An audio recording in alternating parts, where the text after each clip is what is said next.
আজ আমরা খুব ইন্টারেস্টিং একটি টপিক নিয়ে আলোচনা করব যে শনিদেব এবং রাহুদেব আপনার শত্রু নাকি মিত্র। ভিডিওটা একটু লম্বা হবে, তাই আমি চাইবো আপনারা শেষ পর্যন্ত আমার সঙ্গে থাকুন, কারণ টপিকটা ইন্টারেস্টিং তো বটেই, সঙ্গে ইম্পর্টেন্টও। আসলে আজকাল যে অ্যাস্ট্রোলজি চলছে সেটাতে শনি রাহুকে ইউজ করে ভয় দেখানো হয়, কিন্তু আসল সত্যিটা কি আপনারা জানেন? যদি না জানেন তাহলে আপনাদের জানা উচিত। তাই আমরা এই ভিডিও থেকে সেই প্রাচীন শাস্ত্র বা প্রাচীন ঋষিদের যেটাই বলুন না কেন তাদের থট নিয়ে জানার চেষ্টা করব বা বোঝার চেষ্টা করব যে আসলেই কি আমাদের শনি বা রাহু থেকে ভয় পাওয়া উচিত, নাকি এরাই আমাদের পরম মিত্র। তাহলে প্রথমে আমরা শনিকে নেব। শনি কে বা কি? শনির জন্মই বা কি করে হয়েছিল? আসলে শনির জন্ম কিন্তু একটা অভূতপূর্ব ঘটনা। সূর্য সৌরমণ্ডলের রাজা, উনার পত্নী হচ্ছে সন্ধ্যা। তো এই সন্ধ্যার সাধনার ইচ্ছা হলো এবং উনি সাধনায় চলে যাওয়ার আগে ভাবলেন যে আমি যদি চলে যাই তাহলে সূর্যদেবের দেখভাল করবে কে। তো তিনি তার শক্তি দিয়ে, মানে সন্ধ্যা তার শক্তি দিয়ে একটি ডুপ্লিকেট তৈরি করলেন, যেটাকে আজকের ভাষায় ক্লোনও বলা যায়। সেটাকে উনি ছায়া নাম দিলেন। সেই ছায়াকে আজকের ভাষায় আমরা শ্যাডোও বলতে পারি। তো সন্ধ্যার ছায়া, সন্ধ্যা ছায়াকে ডিউটি দিয়ে গেল যে আমি যতদিন না আসবো তুমি সূর্যদেবের সেবা শুশ্রূষা করবে। তো ছায়া যেহেতু অবিকল সন্ধ্যার মতো দেখতে, চাল চলন কথাবার্তা অবিকল একই রকম, তো সূর্যদেব ও ছায়ার মধ্যে যে মিলন হয়েছিল সেখান থেকেই শনিদেবের জন্ম। তারপর সন্ধ্যা ফিরে আসার পর ছায়াকে বলে তুমি চলে যাও, এখন তোমার আর দরকার নেই, কিন্তু শনির তো মাকে দরকার।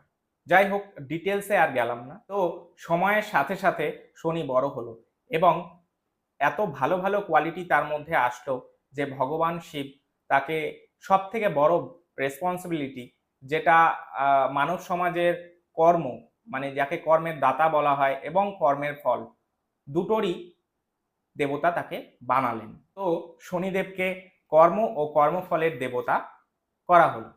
এখন এই কর্মফল মানে আপনি জাস্টিসও বলতে পারেন, তো ন্যায়ের দেবতাও বলা যায়। কিন্তু এই শনিকে সূর্যদেব তা প্রথমে অ্যাকসেপ্ট করতে চায়নি, পরবর্তীতে সভাতে জায়গা দেওয়া হয়, কিন্তু সবার শেষে, মানে সেবক হিসাবে।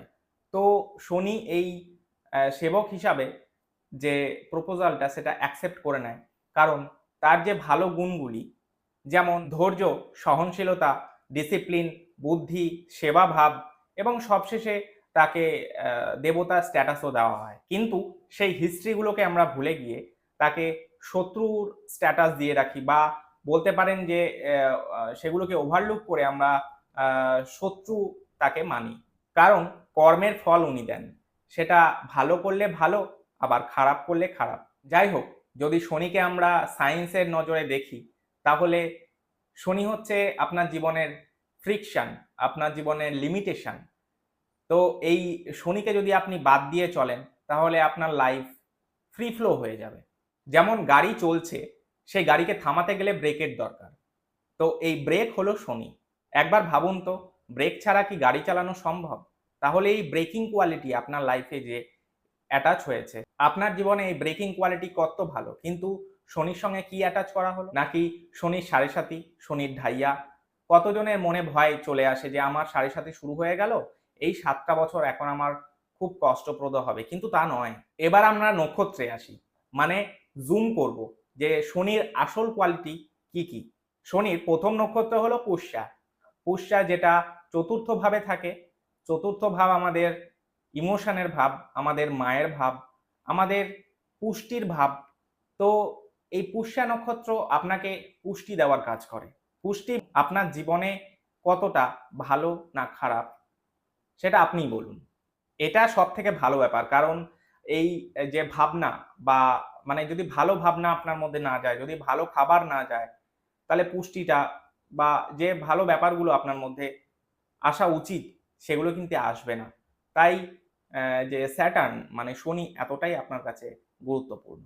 শনির দ্বিতীয় নক্ষত্র হচ্ছে অনুরাধা, মানে রাধার যে অণু বা অ্যাটম, সেটাই হচ্ছে অনুরাধা নক্ষত্র। মানে রাধাকে আমরা ভগবান কৃষ্ণের সাথে অ্যাটাচ করি, যে রাধা হলো ডিভোশন, ডেডিকেশন, সাথে সেলফ ডিসিপ্লিন, সংকল্প শক্তি, এই সব গুণগুলো জড়িত আছে। সেটারই অনু হচ্ছে অনুরাধা নক্ষত্র। তাহলে এই অনুরাধা নক্ষত্রটি খারাপ নাকি ভালো, আপনিই বলুন। অবশ্যই এই কোয়ালিটিগুলো কারোর লাইফে যদি থাকে তাহলে সে গ্রো করবে বা সে ধন্য হয়ে যাবে। আসলে জীবনে সাধনা করতে গেলে এই কোয়ালিটিগুলো লাগবে। তো এই অনুরাধা নক্ষত্রের যে কোয়ালিটি সেগুলি যদি আপনার মধ্যে থাকে তাহলে সেটা আনছে কে? সেটা আনছে শনি। কারণ শনি এই নক্ষত্রের দেবতা। তাহলে আপনিই বলুন শনি আপনার জন্য খারাপ নাকি ভালো? শনির তৃতীয় নক্ষত্র হলো উত্তর ভাদ্রপদ নক্ষত্র। এই ভাদ্র মানে হচ্ছে পবিত্র পা, শেষের পা, প্রথম নয় কিন্তু শেষের পা। জ্যোতিষে ৫ থেকে নবম ভাব আপনাকে বোঝানোর জন্য। দশম ভাব হচ্ছে কর্ম, যেখানে আছে শনি, মানে শনির ঘর, শনির ভাব। যা আপনি শিখলেন সেটা দিয়ে এবার কর্ম করে যান। তো কর্ম করতে করতে শেষে আপনি কতটা ভালো কর্ম করতে পারলেন সেটাই হচ্ছে উত্তর ভাদ্রপদ নক্ষত্র। এখন দেখুন যে এই ঋষিদের বা শাস্ত্রের যে ধারণা ভাবনা যেটাই বলুন, তো সেগুলি কি হয়েছে, সেগুলি কিন্তু আপনার শনির সঙ্গে সব ভালো কিছুই অ্যাটাচড, মানে সব ভালো কোয়ালিটি অ্যাটাচড। কিন্তু আজকাল অ্যাস্ট্রোলজিতে কি হচ্ছে সেটা একদম পুরো ১৮০ ডিগ্রি উল্টে। অনেকজন সাড়ে সাতি নিয়ে খুব ভয় পান।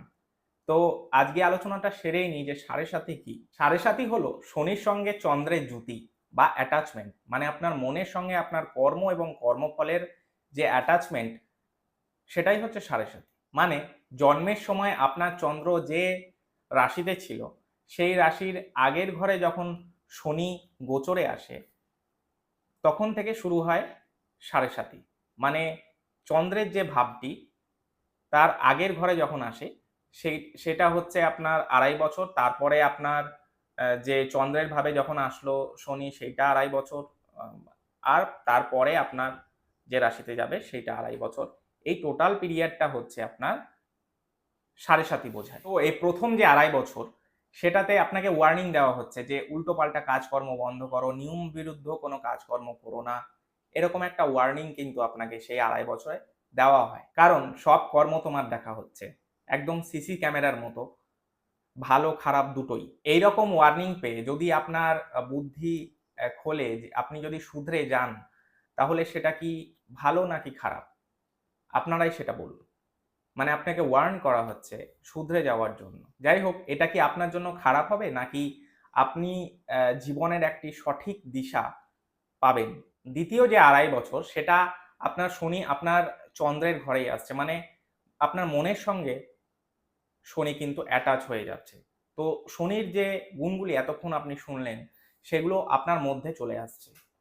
তো সেগুলি ভালো নাকি খারাপ? আর লাস্ট যে ২.৫ বছর সেই ২.৫ বছরে আপনাকে দেখা হবে যে আপনি কতটা নিজেকে ঠিক করতে পারলেন।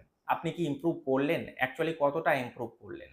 বা আপনার কর্মফল, মানে যে কর্মই আপনি করলেন সেটা ভালো হোক কি খারাপ হোক, সে কিন্তু আপনাকে সেই ফলটা দিয়ে যাবে। তো কেউ যদি এই ওয়ার্নিং বুঝে যায়, যেমন এক ডাকাত বুঝে গিয়েছিল, সে পরবর্তীকালে কি হয়েছিল?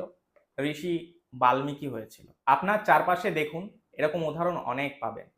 তারপর অনেকে বলে শনির মন্দিরের সামনে দিয়ে গেলে তার দিকে তাকাতে না। আরে ভাই, তার তুমি সেখানে তাকাও কি না তাকাও, উনার দৃষ্টি তোমার উপর সর্বদা থাকবে সিসি ক্যামেরার মতো। মানে ন্যায় আপনি পাবেন।